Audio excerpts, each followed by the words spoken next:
Hello friends, আমি বৃষ্টি। তোমরা সবাই কেমন আছো? আশা করি তোমরা সবাই খুব ভালো আছো, আর আমরাও কিন্তু খুব ভালো আছি।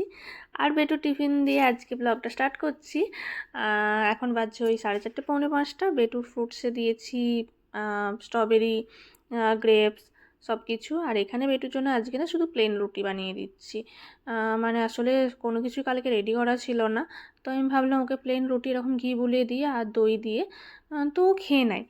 দই রুটি খেতে ভালোবাসে। আর এখানে একটু মতো ওকে সন্দেশ টাইপের দিয়ে দিয়েছি, দিই না সাধারণত আমি, বাট আজকে দিয়ে দিয়েছি যে যদি না খাই তো একটু টেনশন হয় যে না খেলে কেমন হবে। আর এখানে দেখো ওকে একটু উঠিয়ে গেছি, তারপর ও আবার শুয়ে পড়েছে। আসলে এত সকালে 5:45, 5:30, 5:45 ওঠাতেও মায়া লাগে, কষ্ট হয়, বাট কী করব, কিছু করার নেই। দুবাই স্কুল সকালেই স্টার্ট হয়, কিছু অপশন নেই। তারপর ওখানে ওকে আমি বাথরুমে দিয়ে এসেছি, ও ব্রাশ করছে। এখানে আমি ওর টিফিনগুলো ভরে দিচ্ছি ব্যাগে। আজকে ওদের আছে মুফতি ডে, তো কালার ড্রেস পরে যেতে বলেছিল, যে ব্রাউন, গ্রিন আর ব্লু কালারের ড্রেসের মধ্যে পরে যেতে বলেছে, তো সেগুলো ওকে বের করতে হবে। তারপর ওকে সমস্ত কিছু রেডি করে ওকে চান টান করিয়ে এখন ওকে খাবার খাওয়াবো। সকালের খাবারটা একটু খাইয়ে দিই, কারণ সকালের খাবারটাও নিজের হাতে একদমই খেতে চায় না। সারাদিনের খাবারও নিজের হাতেই খাই, বাট সকালের খাবারটা একদমই খেতে চায় না। তারপর খাওয়া হয়ে গেছে। দেখছো, সবসময় ও ছোটে, ও চলতে পারে না। মানে আমরা সবসময় ওকে বলি যে তুমি চলতে পারো না, তুমি শুধু ছোটো।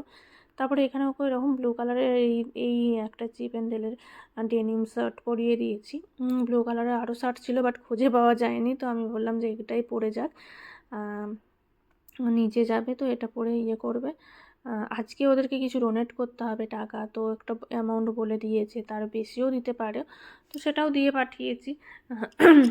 মানে এখন তো স্কুলে এত ছোট বাচ্চাদের স্কুলে তো কিছু না কিছু ডে তো চলছেই, ওইভাবেই ওদেরকে ইন্টারেস্ট করাচ্ছে ওদের স্কুলে এতক্ষণ থাকার।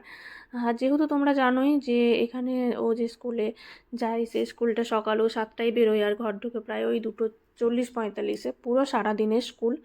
তো সেই ক্ষেত্রে অনেকক্ষণেরই স্কুল বলতে গেলে এত ছোট বাচ্চা। তারপর এখানে এই যে বাস চলে এসছে, এবার বেরোবে। আর ও কিন্তু ডেলি ফ্লাওয়ার নিয়ে যায় ওর টিচারদের জন্য, ওর ক্লাস টিচার দুটো আছে তাদের জন্য। তো এবারে যখন পিটিএম হয়েছে, তখন ওর ক্লাস টিচাররা ফার্স্টেই আমাদেরকে বলেছে যে ও প্রত্যেক দিন আমাদের জন্য ফুল নিয়ে আসে, সেটা আমরা খুব এনজয় করি, মানে খুব ভালো লাগে ওর নেচারটা, ও এত কেয়ার করে আমাদের জন্য ফুল নিয়ে আসে। ও একদিনও ভোলে না। তারপর দেখো ওখানে গিয়ে ওরা বসে গেছে, বাকি সবাইও যাচ্ছে বাসে, ও এদিকে টাটা করছে, ও সিয়ার পাশেই বসে যায়। তো তারপর আমি বাড়িতে, মানে এখান থেকে গিয়ে বাড়িতে রান্না করব। আর আজকে ভেবেছি রান্না করব শুক্তো। শুক্তোটা আমি খুব সিম্পলভাবে করি, আমি অত বেশি তেল মশলা দিয়ে করি না। আমি শুক্তো বেশিরভাগই সব জিনিসটা একটু সিটি দিয়ে দিই, কুকারে সেদ্ধ করে দিই 2টো সিটি দিয়ে। আর এখানে একটু কুমড়ো দিয়ে ডাল করব, আর হচ্ছে শুক্তো।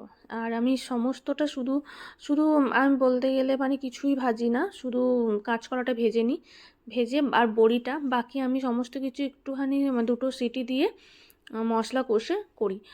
এটা খেতে তুলিপও পছন্দ করে, বেটুও পছন্দ করে, হালকা তেল মশলা একটু আজকে মাখামাখা করেছি। তুলিপ টিফিন নিয়ে যাবে, এখানে ওর টিফিনটাও রেডি করে দিয়েছি, ও যাবে। তারপর ওরা চলে গেছে। অনেকক্ষণ আমি ঘরে সমস্ত কাজ করে একটু রেস্ট নিয়েছি, খাবার দাবার খেয়েছি। আর এখন হয়ে গেছে বেটুকে পিক আপ করার টাইম, আর এই যে বাস চলে এসছে। এবার ওকে নিয়ে গিয়ে এবার ওর পেছনে পড়ে থাকতে হবে, ওকে ও খাবে, ওর ড্রেস চেঞ্জ করা, ঘুমোনো, সমস্ত কিছু। এই যে আমার সোনা নামছে। টায়ার্ড তো হয়ে যায়, বাট ও কখনো বলে না আমার টায়ার্ড লাগছে, আমার ঘুম পাচ্ছে। ও সবসময় বলে আমি এক্সাইটেড। তো ভিডিওটা ভালো লাগলে প্লিজ সবাই লাইক কমেন্ট শেয়ার করো। টাটা।